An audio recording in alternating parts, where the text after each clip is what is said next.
या बातमीचे प्रायोजक आहेत हॉटेल फानूस, शाखा number 2, SRPF camp petrol pump शेजारी, सोलापूर। लोकसभा निवडणुकीच्या 5व्या टप्प्यातील 13 मतदारसंघात सकाळी 11 वाजेपर्यंत 15.93% इतके मतदान झाल्याची आकडेवारी समोर आली आहे। राज्यातील लोकसभा निवडणुकीच्या 5व्या टप्प्यात आज 20 मे 2024 रोजी सकाळी 7 वाजल्यापासून मतदान सुरू आहे। 5व्या टप्प्यात एकूण 13 मतदारसंघात सकाळी 11 वाजेपर्यंत सरासरी 15.93% इतके मतदान झाले आहे। धुळे लोकसभासाठी 17.38%, दिंडोरी लोकसभेसाठी 19.50%, नाशिक साठी 16.30%, पालघर 18.60%, भिवंडी 17.79%, कल्याण 11.46%, ठाणे 14.86%, मुंबई उत्तर 14.71%, मुंबई उत्तर पश्चिम 17.53%, मुंबई उत्तर पूर्व 17.1%, मुंबई उत्तर मध्य 15.73%, मुंबई दक्षिण मध्य 16.69% आणि मुंबई दक्षिण 12.75% इतके मतदान सकाळी 11 वाजेपर्यंत झाल्याची आकडेवारी समोर आली आहे। वर्षानुवर्ष ग्राहकांच्या सेवेसाठी कटिबद्ध असणारे हॉटेल व्यवसायातील विश्वसनीय नाव हॉटेल फानूस।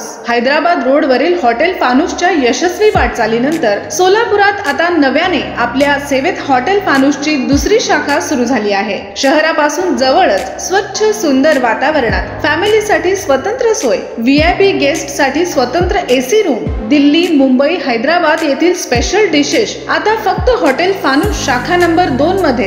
या पहा जेवणाचा आस्वाद घ्या। व्हेज नॉन व्हेज सह विविध प्रकारचे डिशेस, तेही तुमच्या बजेट मध्ये। फक्त हॉटेल फानूस शाखा नंबर 2 मध्ये। आमचा पत्ता SRPF कॅम्प पेट्रोल पंपा शेजारी, विजापूर रोड, सोलापूर। संपर्क 98 90 16 47 15 99 75 61 43 17।